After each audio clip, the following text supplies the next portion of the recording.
Olá, meus irmãos. O tema do vídeo de hoje será as cartas católicas. Cartas católicas? Por que será? Será que são as cartas da Igreja Católica? Ou universais?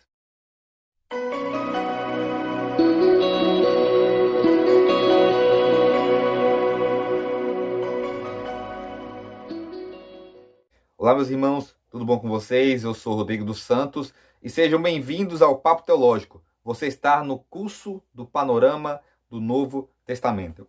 O intuito desse curso é fazer um panorama sobre todo o Novo Testamento, sobre as 27 cartas do Novo Testamento. O meu intuito inicial era fazer vídeos todos os dias, ou pelo menos um dia sim, um dia não, para podermos aí, nessa quarentena, nesse período aí que estamos em casas, aprendemos um pouco de teologia, mas no decorrer do trabalho e a correria do dia a dia, eu não consegui fazer todos os dias, mas pelo menos um vídeo por semana estou fazendo aí até a conclusão do curso. Esse praticamente é o penúltimo vídeo. O próximo vídeo que iremos fazer será sobre o vídeo de Apocalipse. E o tema, como já falei aqui, são as cartas católicas, que significa universais, católico significa universal, ou cartas gerais. Essas cartas, elas têm essa nomenclatura porque são vários autores gerais, não são só apenas um autor, como as cartas paulinas, e porque não é destinado a uma pessoa, a um cristão, ou a uma igreja específica, mas para toda a comunidade cristã da época. Então não tem um destino específico. Tirando 2ª e 3ª João, 2ª João é destinado à senhora eleita e a seus filhos, e alguns acreditam que a senhora eleita ali seria uma referência à igreja, outros que seria uma senhora mesmo, uma irmã em Cristo, e 3ª João, que é destinada a Gaio. As cartas gerais são 8 cartas: Hebreus, Tiago, 1ª e 2ª Pedro, 1ª, 2ª e 3ª João e a carta de Judas. A carta aos Hebreus, ela tem como tema central a superioridade de Cristo. E a carta aos Hebreus é muito interessante porque ela é destinada aos judeus, cristãos que se converteram, e fortalece ali os judeus e os incentiva a ter fé em Cristo Jesus, a entender as promessas de Deus e mostrando que Cristo é superior a todo aquele ritualismo que eles praticavam. Primeiro começa dizendo que Cristo é superior aos anjos, depois começa dizendo que Cristo é superior aos profetas, depois Cristo é superior aos líderes religiosos, Moisés, Arão, Abraão, Josué. Cristo é superior aos sacerdotes, Cristo é superior ao sábado. Então a carta aos Hebreus ali mostra a superioridade de Cristo. No fim da carta mostra algumas explicações escatológicas ali, dando esperança para acreditarem na volta de Jesus Cristo. Mas uma das grandes dúvidas da carta aos Hebreus é a sua autoria. Muitos acreditam que o autor da carta aos Hebreus seria Paulo, outros Apolo, mas nós não conseguimos identificar quem é o autor da carta aos Hebreus. Como já disse aqui, nós sabemos os autores das cartas porque o 1º, o 2º e o 3º século, que é onde viveram os pais da igreja são aqueles que sucederam os apóstolos, que assumiram a igreja depois dos apóstolos. Então, temos aí o próprio Timóteo, Tito, Eusébio de Cesareia, Clemente, e outros homens que vieram depois dos apóstolos. Para você ter uma ideia, muitos hoje fazem uma afirmação dizendo que foi o apóstolo Paulo que escreveu a carta aos Hebreus. Eu preciso te dizer que não temos a certeza de quem foi o autor. No livro que foi escrito no 3º século, as histórias eclesiásticas, eles dão referência a Lucas e a Clemente, possíveis autores da carta aos Hebreus. Mas uma coisa nós podemos ter certeza, que Paulo não escreveu a carta aos Hebreus. Eu quero que você abra comigo aí, Hebreus capítulo 2, versículo 3. Como escaparemos nós, se negligenciarmos tão grande salvação, a qual, tendo sido anunciada inicialmente pelo Senhor, foi-lhe depois confirmada pelos que a ouviram. Então, o autor da carta aos Hebreus, ele diz que ele recebeu esse evangelho daqueles que andaram com o Senhor Jesus Cristo. Ou seja, ele não foi discípulo de Jesus, ele não viu Jesus, ele não andou com Jesus. Mas os discípulos que andaram com Jesus trouxeram o evangelho para esse autor. Então o autor ele diz aqui que ele recebeu o evangelho daqueles que andaram com Jesus e pregaram para ele e ele ouviu desses. Agora eu quero que você abra comigo aí Gálatas capítulo 1, versículo 12. Porque eu não recebi, nem o aprendi de homem algum, mas mediante a revelação de Jesus Cristo. O autor aqui de Gálatas, que foi Paulo, todos sabem disso, Paulo deixa bem claro que ele não recebeu o evangelho de homem nenhum, mas ele recebeu do próprio Jesus Cristo. Como eu disse aqui quando estudamos nos vídeos passados, aquele acontecimento no caminho de Damasco não foi uma visão, mas uma aparição de Jesus Cristo para chamar Paulo para o ministério. Então, Paulo fala que ele recebeu do próprio Jesus, e o autor aos Hebreus diz que ele recebeu daqueles que ouviram do Senhor Jesus o evangelho. Ou seja, aqui está a prova de que não foi o apóstolo Paulo que escreveu a carta aos Hebreus, que Paulo recebeu de Jesus, e o autor dos Hebreus diz que recebeu de um dos discípulos que andaram com Jesus. Então perceba que não é a mesma pessoa.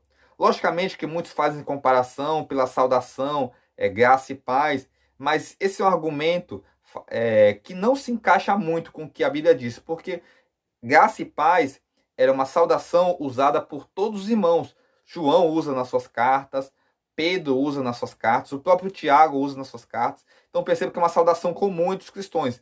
Não temos como argumentar porque o autor dos Hebreus usa no final graça e paz, que foi o apóstolo Paulo que escreveu a carta aos Hebreus. A próxima carta é a carta a Tiago. A carta a Tiago tem como tema central a fé genuína. Lutero, ele condenava essa carta chamando de carta de palha. Por quê? Porque Lutero acreditava que ela entrava em conflito com a carta aos Romanos, porque Tiago defendia as obras e Romanos e o apóstolo Paulo defendia a fé. Só que nós, os estudiosos contemporâneos entendemos que Tiago não entra em conflito com o evangelho, mas ele completa o evangelho, principalmente a doutrina da justificação pela fé. Porque Paulo fala que nós somos justificados pela fé.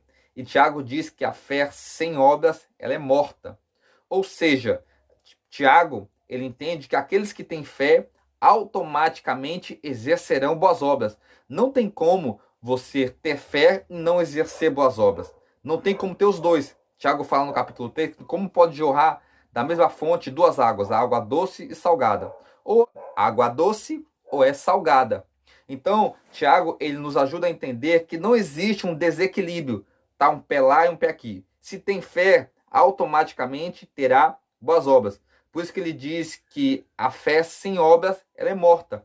Então, quem tem fé automaticamente exercerá boas obras. Tiago, ele complementa a doutrina da justificação pela fé. Ele não entra em contradição com o apóstolo Paulo. E Tiago, ele nos ensina alguns princípios básicos ali na sua carta sobre a fé verdadeira. Ele diz que a fé verdadeira, ela é provada, que a fé verdadeira, ela é ativa, que ama o seu próximo, que manifesta boas obras, que domina a língua, que é paciente, que é diligente na oração. Então Tiago fala que aquele que tem fé tem esses princípios, esses atributos na sua vida prática. Que aquele que tem fé não tem apenas uma fé falsa, uma fé enganosa, mas a fé verdadeira é aquela que é exercida, é praticada com boas obras. Primeira e segunda Pedro são as cartas do apóstolo Pedro, que andou com Jesus, conhecido como Simão, que era pescador, irmão de André. E Pedro, ele escreve a sua primeira carta e fala do sofrimento pela fé. Ele escreve essa carta para todos os cristãos, mas especificamente para os cristãos de Jerusalém que estavam sofrendo uma grande perseguição. A esses irmãos terem esperança, perseverarem na fé e confiarem no Senhor. O apóstolo Pedro, ele fala isso com conhecimento de causa, porque ele muitas vezes foi preso por causa da sua fé. Foi perseguido, foi açoitado. Então Pedro, ele tinha autoridade em falar aos cristãos a perseverarem e a confiarem no Senhor. Segunda Pedro fala dos falsos profetas. Esse é o tema central ali. E ele condena muitas falsas doutrinas que estão sendo pregadas nas igrejas. Você vai perceber que a maioria das cartas, elas têm esse tema, ou pelo menos um registro do tema contra os falsos profetas. Porque muitos homens falsos se levantaram com falso evangelho, pregando mentiras para enganar o povo de Deus. Então a segunda carta do apóstolo Pedro, ela é especificamente isso, defender a doutrina de Cristo. Quando chegamos nas cartas de João, primeira, segunda e a terceira carta de João, eu acho interessante que a primeira carta de João, ela fala, o tema central dela é Jesus Cristo, o Filho de Deus. Ele defende a doutrina da Trindade, da deidade de Jesus Cristo sobre os falsos profetas. Por isso que ela é bem parecida ali com o Evangelho de João, que é onde ele especifica a doutrina de Jesus Cristo como Deus e tenta provar argumentando sobre isso. Segunda João e terceiro João, como já disse aqui, são cartas destinadas a pessoas ou quem tem em 2 João a visão ali que a senhora eleita seja uma igreja e a seus filhos sejam os membros dessa igreja, acredita que a 2 João foi escrito para uma igreja e não para uma pessoa. Os estudiosos se dividem ali. A terceira João é escrita para Gaio. E quer incentivar Gaio sua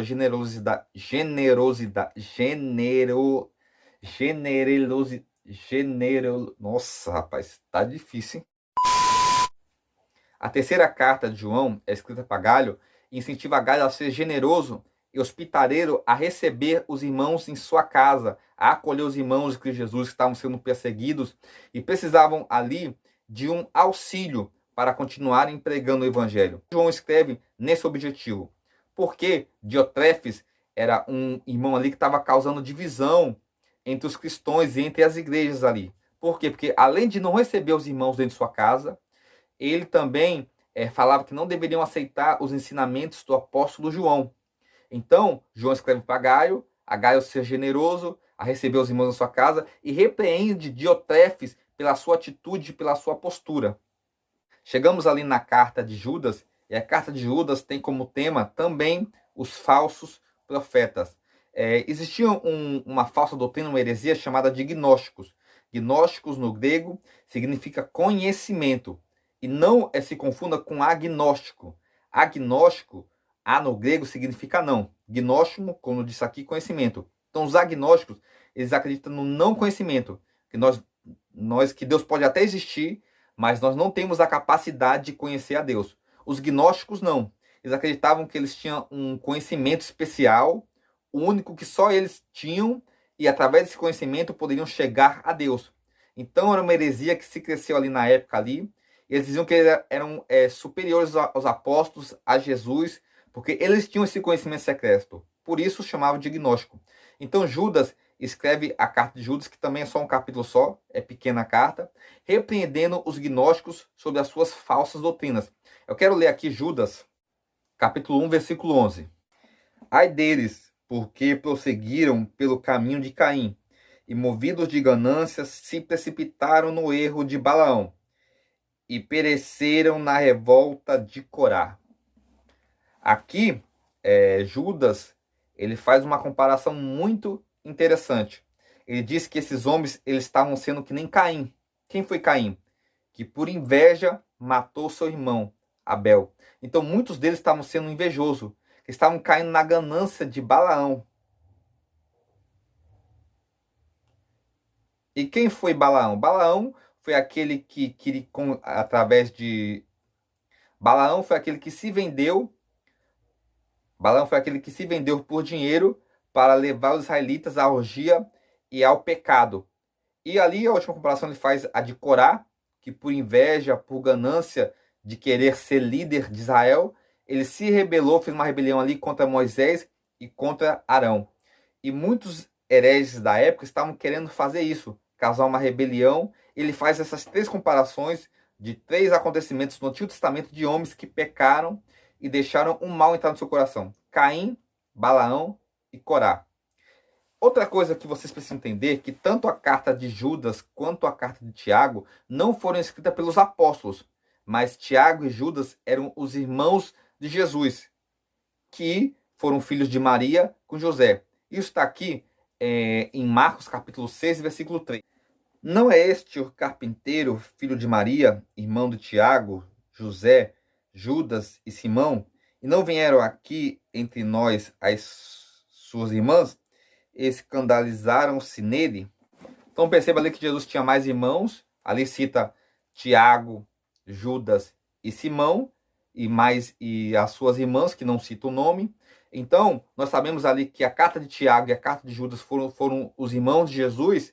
Esses dois eram irmãos de Jesus, porque a tradição judaica, ela nos dá isso. Eusébio, ali no segundo século, ele nos seus escritos dá referência dizendo que Tiago ali era o irmão de Jesus e Judas também era o irmão de Jesus.